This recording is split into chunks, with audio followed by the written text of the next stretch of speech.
Hello.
Hello.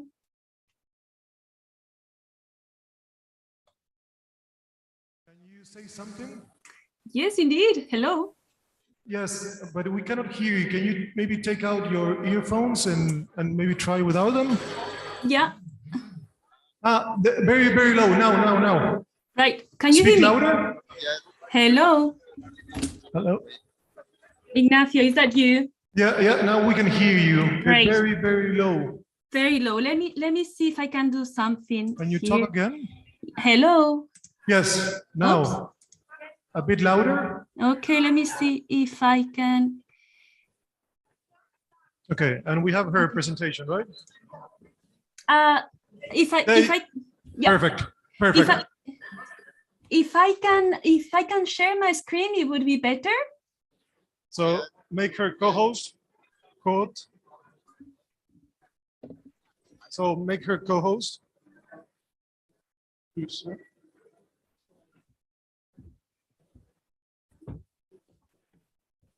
Perfect. Okay. All right. So now your co-host, Monica. We will start in 1 or 2 minutes. Okay. Very good.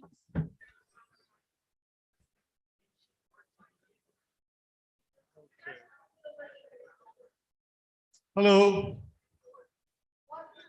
So we're about to start this side event on connecting water and people. It's an IWA organized side event. So please come and join us.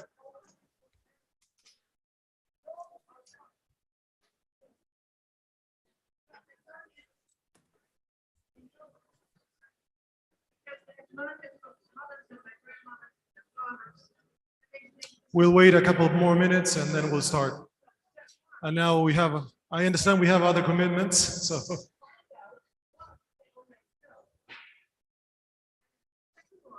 Please come and join us.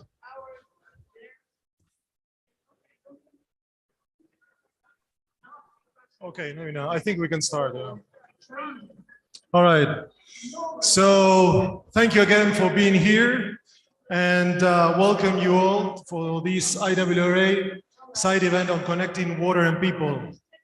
Before we get started, I would like to thank, of course, the World Water Council and the space provided, and this collaboration, which builds on strong ties all through our history with the Council, with IWRA. I would also like to thank Nevina Bakalar because of all her hard work in organizing this event. I know logistically it's not easy. And I would like to start, before I introduce the distinguished panelists, to tell those that are not familiar with IWRA a little bit more who we are, what we do, why we do it, more importantly. So as IWRA, it's an International Water Resources Association. Welcome, Pallavi, Maria. Thank you for joining us to this side event of IWRA on connecting water and people. IWRA, again, it was established in 1971 as a multidisciplinary platform, including academics, specialists, experts, students, international organizations, to share knowledge, to disseminate research, as well as to generate more research and try to bridge the science policy interface. So we've done that very successfully throughout the years. We've done it in terms of organizing events. You may be familiar with the World Water Congress, which is a key milestone to each forum that it's being organized. It was the case for the Brasilia Forum. It is the case for the Dakar Forum. And we also organize different events in terms of online conferences, master classes, webinar series, etc. We also bridge the science interface, policy interface by producing publications such as our flagship journal, Water International. We do have policy briefs. We have dedicated projects, reports in different themes. And we also have projects on itself about smart water management, about water quality, and water security. So we've been very successful throughout the years, again, to connect water and people. Our members are core to our mission, and as well as our partners. Today, we have several distinguished speakers with us that will help us highlight the work that we've done recently and the next steps where we're heading forward. And so I would like to start by introducing Ravi Motar. He is the professor in the Agricultural and Civil Engineering Department at Texas A&M. He's also the former dean of the Agriculture and Food Sciences at the University of the American University in Beirut, and an IWRA vice president. We have here with us also Henning Björklund, and he's also another vice president of IWRA, and he's also a professor on water policy and management in the University of South Australia. And here you can see also on the screen, Monica Garcia Quesada. She's joining us from Belgium. She is our project officer working on the Smart Water Cities project. So without further ado, I would like to give you the floor to Ravi so you can tell us a little bit more how we can connect our members, our partners to water in terms of different levels at different scales, not just topics or regions. Good morning. Let me, I'll keep my distance. Good morning. Thank you, Ignacio. Thank you, Nevina, for organizing this session. I'll follow up on what Ignacio mentioned, the IWRA as a platform connecting science to policy. And I'll give you two examples. One example is the transboundary water allocation. The other example is the business model, current business model for agricultural production. I know my friend and colleague Henny will talk a little bit more about this, but I'd like to introduce these two examples as where science and policy meets. And with this is where IWRA has its niche in that science policy interface. So look at this big picture where water is being pulled and pushed among many sectors. And I'll give you some examples. The water, energy, food, health nexus is one of those examples where water is allocated, you could say, between food, between energy and health, as well as water for domestic and water for people. We have a water gap globally. Globally, about 40% water gap with a business as usual. Not only the water gap is huge, in fact, in Senegal, the water gap is about 25% in the coming 20 years.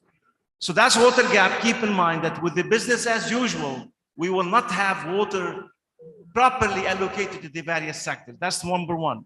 Number two is a very highly interlinkage between these sectors.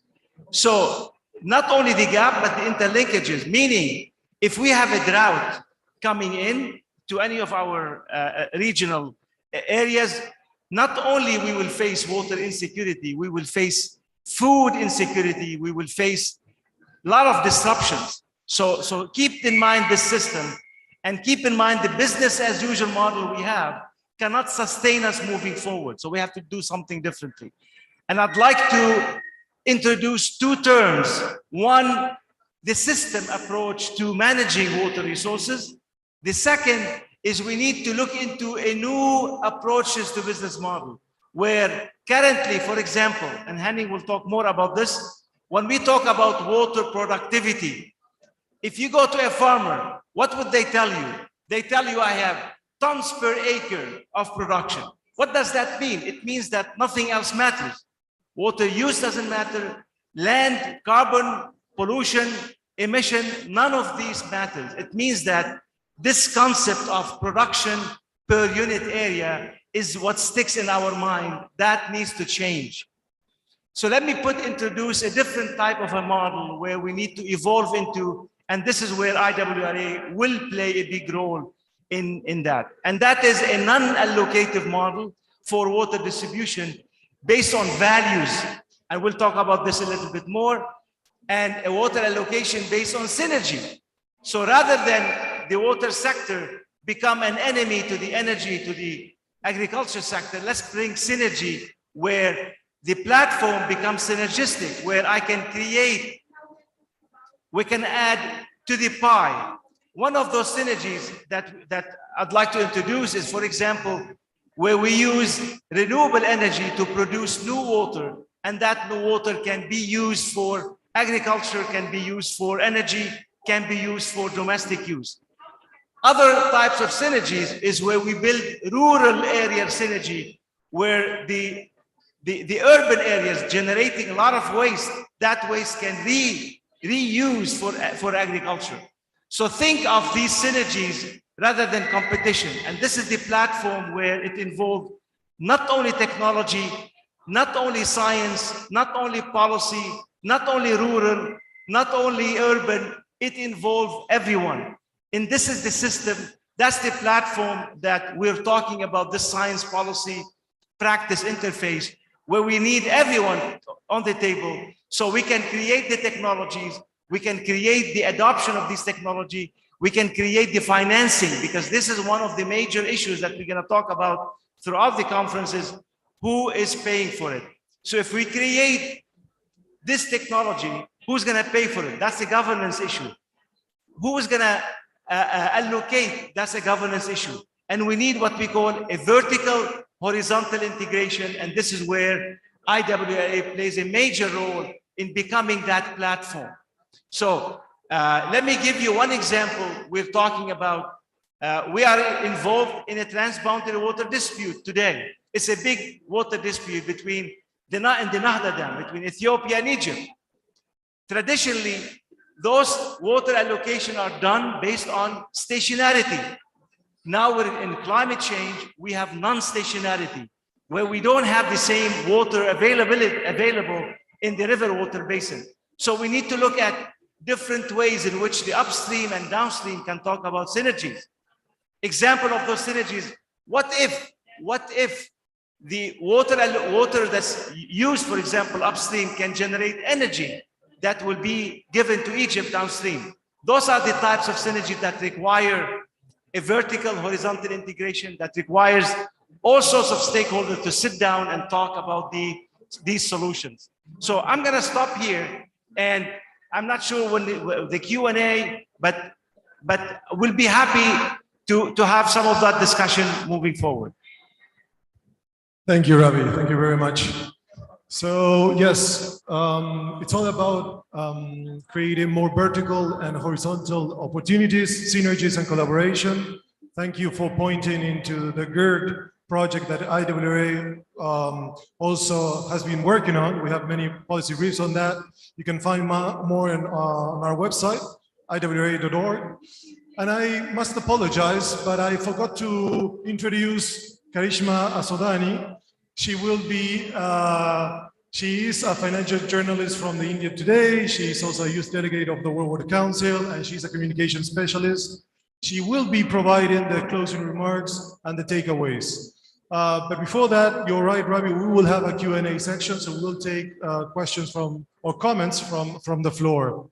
Now, I would like to pass on to Monica so she can tell us a little bit more on how this 3-year project of IWA, doing an analysis on smart water technologies, on urban developments, can actually help to connect better and more efficiently people and water. Monica? You need to unmute yourself. Yes, certainly. Can you hear me now? Can you hear me? Yes, great. Great. What I'll try to do now is to share my PowerPoint. I prepare a short PowerPoint to let you know a bit about this project. Let me see.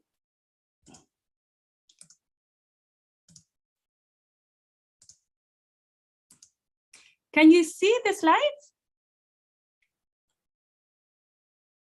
Right. I take. Yes, we can. Yeah. Okay, great. Thank you very much. It's really nice to see so many familiar faces. I wish I could be there with you, hopefully next time. I would like to tell you about this project in which I have been involved for the last year and a half. It is called the Smart Water Cities Project.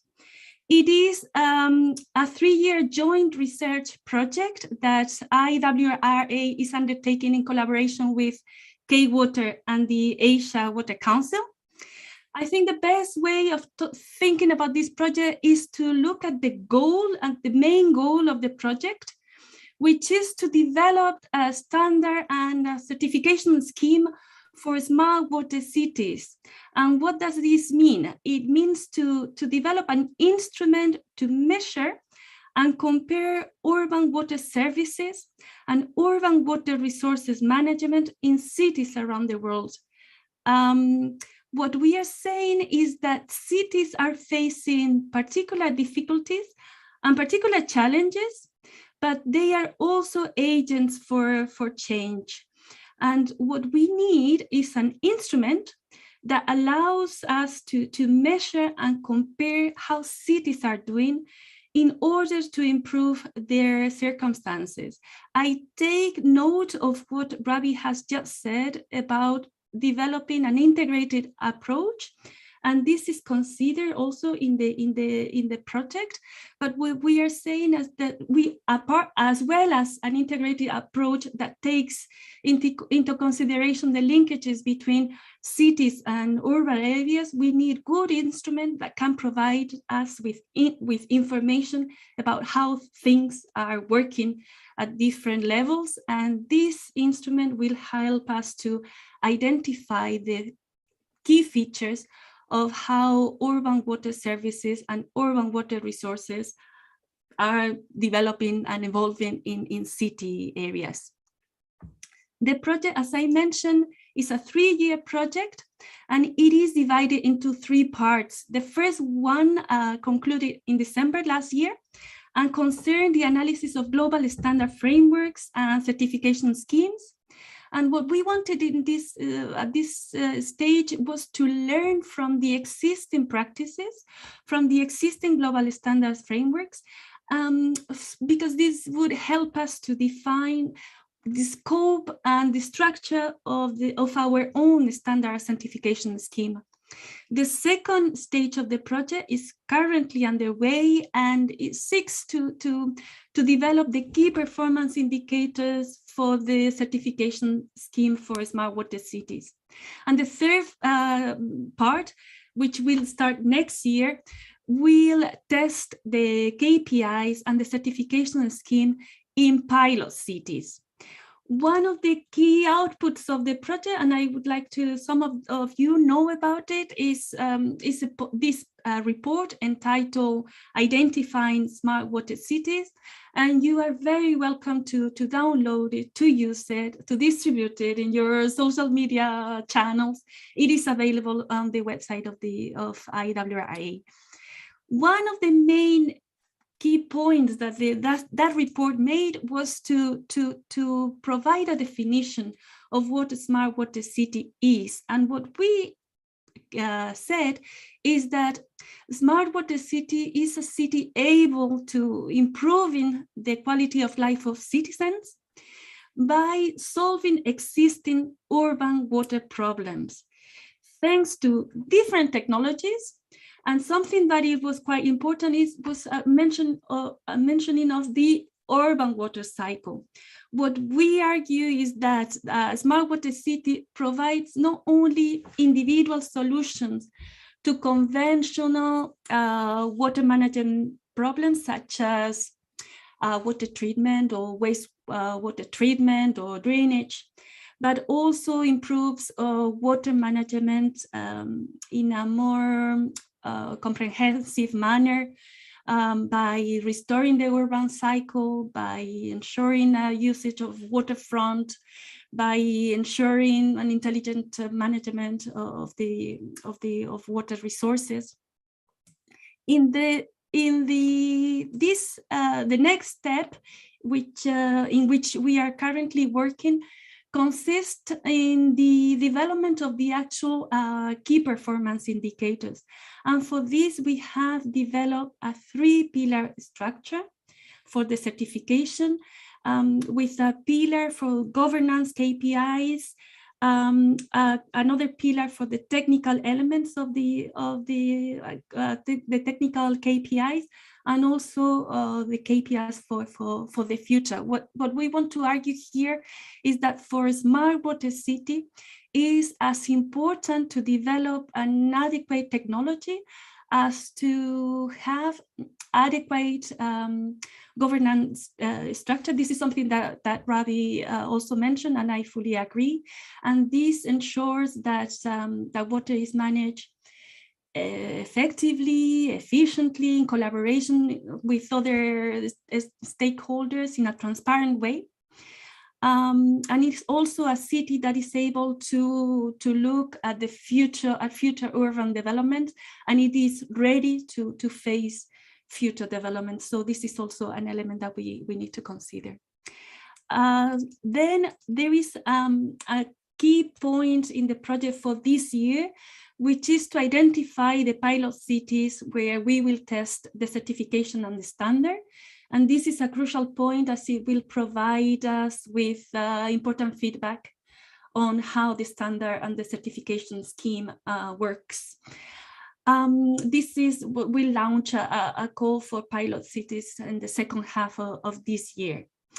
So this is really very much the core of the project. I wouldn't like to miss the opportunity to invite people who are interested in these topics to reach out and to drop a line. And so I leave here my email address and an invitation to drop a line if you are interested in this topic. So thanks so much. Thank you very much, Monica. And yes, please reach out to Monica to learn more about new smart technologies in different parts of the world, how to again integrate vertically or horizontally through a platform, to also understand the concept of smart water cities, be informed of the next steps in terms of the different governance, technical and prospective pillars and the different pilot cases. We also have with here Henning Björklund, who was also involved in this project and the smart water management project before the smart water cities project.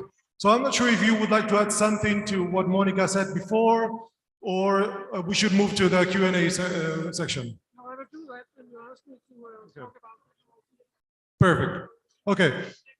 Okay, so before shooting a question to Henning in the next section, are there any questions on the Smart Water Cities project and what Ravi just explained to us?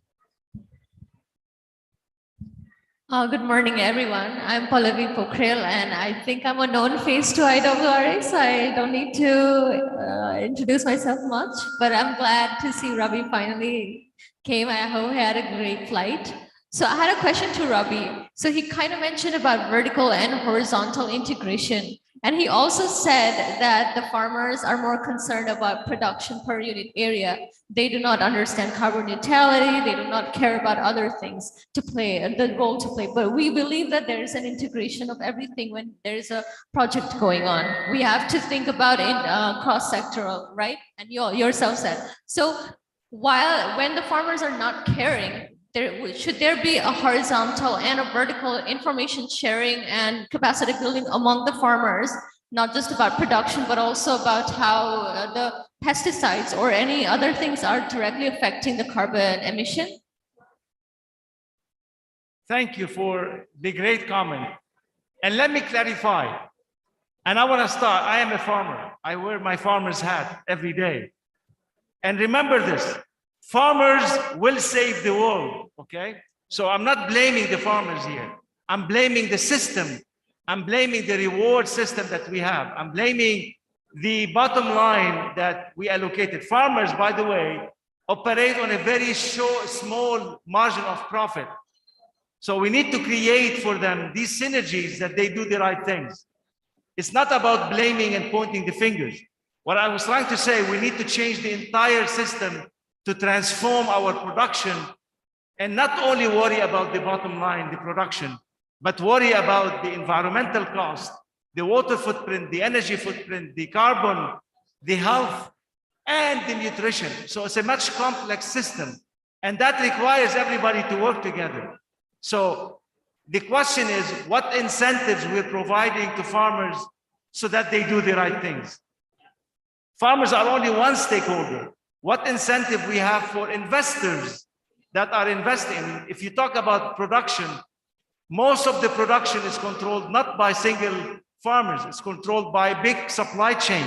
So we need to sit down and create those incentives that people do the right things. But before we do that, we need to change the model in which we produce.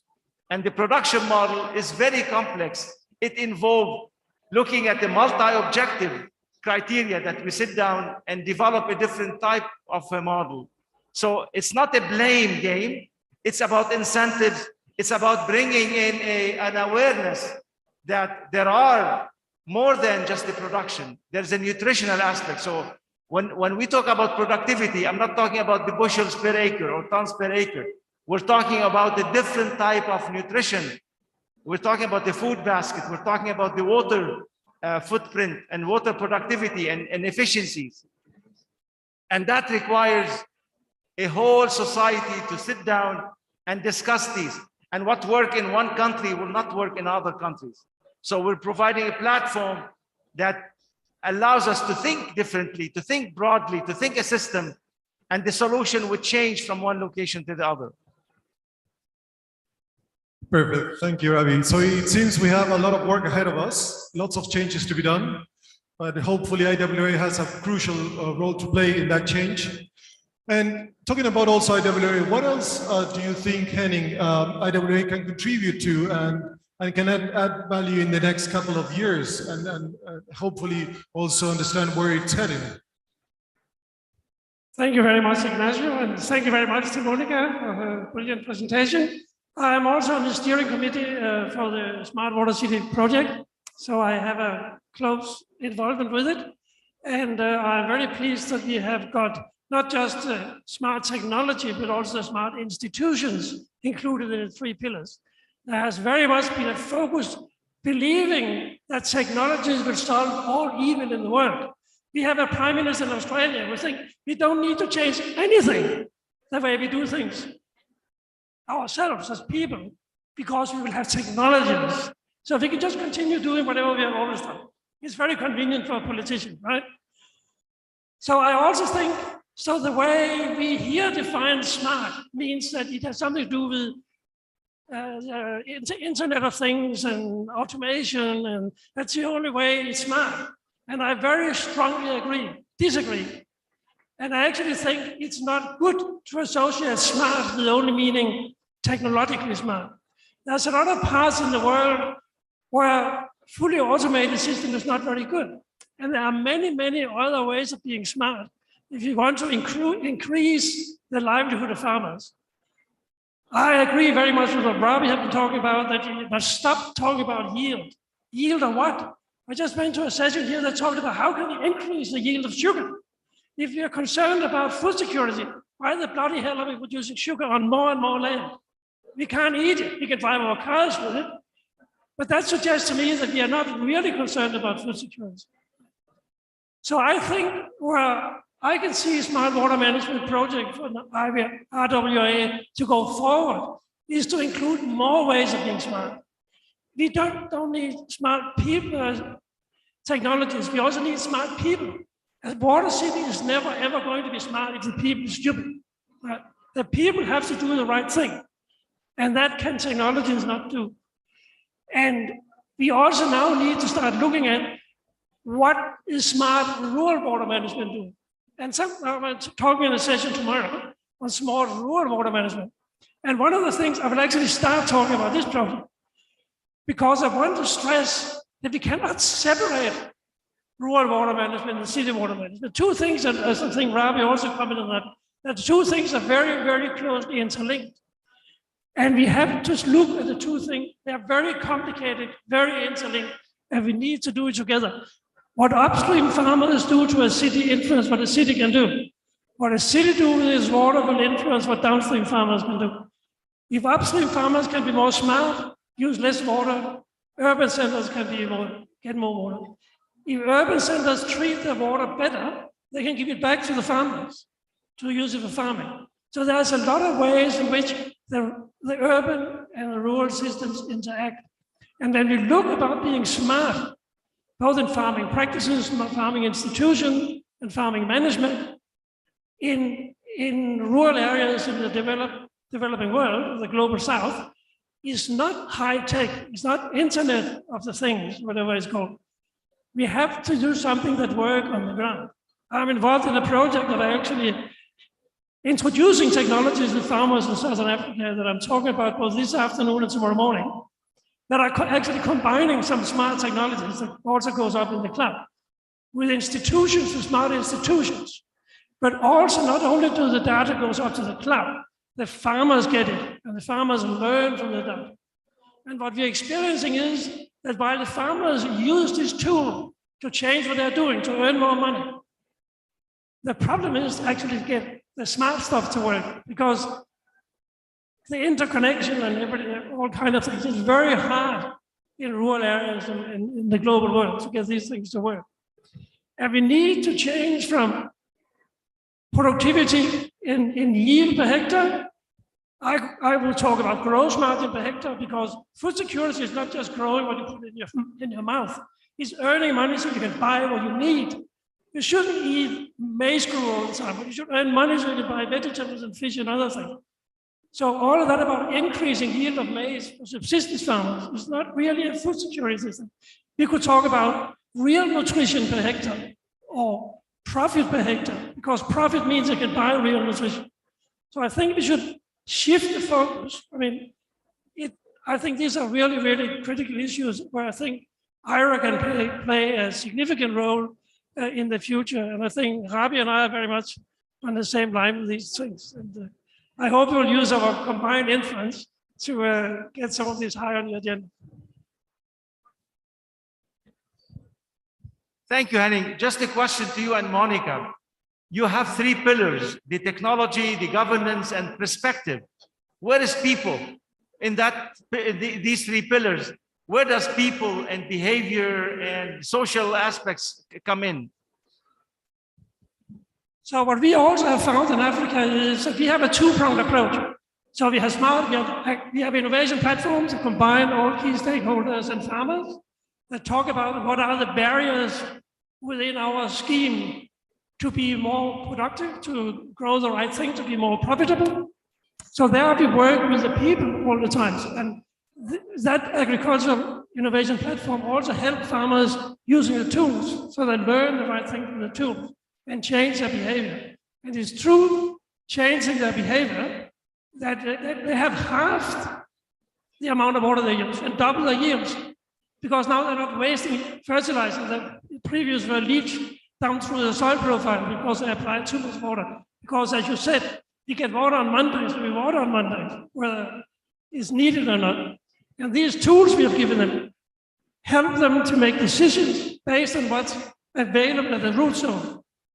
And that means how much have it rained. So some of the schemes in Zimbabwe they were actually constructed to be supplementary irrigation. That means supplement to rain. Over the years, it just developed so that you irrigate every Wednesday or Thursday, whenever you get the water. And now, because of the tools and the ARPs, farmers are now only irrigating when it's needed. So our analysis of rainfall and irrigation data tells us that the schemes are now back to being supplementary. Farmers only irrigate when the rain has not provided the rain, because they now can see the soil moisture at root. Perfect. Thanks a lot. Yes, Ravi, I know you have other commitments, so thank you very much for being part of this session. And now, since time is ticking, I would like to hand over to Karishma so we can again find out of what this side event, short side event, sorry, we cannot take more questions, had to say, okay?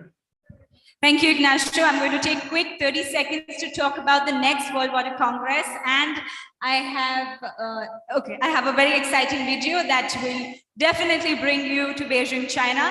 Now, the next World Water Congress, that is the 18th World Water Congress, is going to be from 11th to 15th September 2023 in Beijing, China. And the theme for that is water for all, harmony between humans and nature. We have a international scientific committee which is already working for it. It's hosted by IWRA, of course, and Ministry of Water Resources of People's Republic of China. It's also organized by General Institute of Hydropower and Water Resources Planning and Design and Ministry of Water Resources and IWRA China chapter. There you go.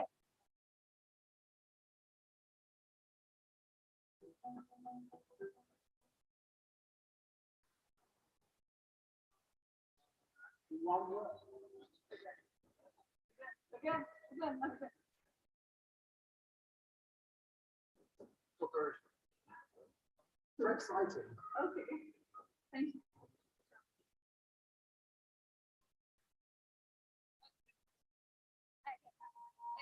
We had to stop because of time, but that was one word of the last Congress experience. And yeah, we have more for the next conference coming up.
Are you going to be there at the Congress?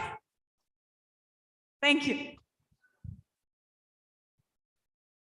All right. Well, thank you once again. And please stay tuned for more updates again on the Small Water Cities project.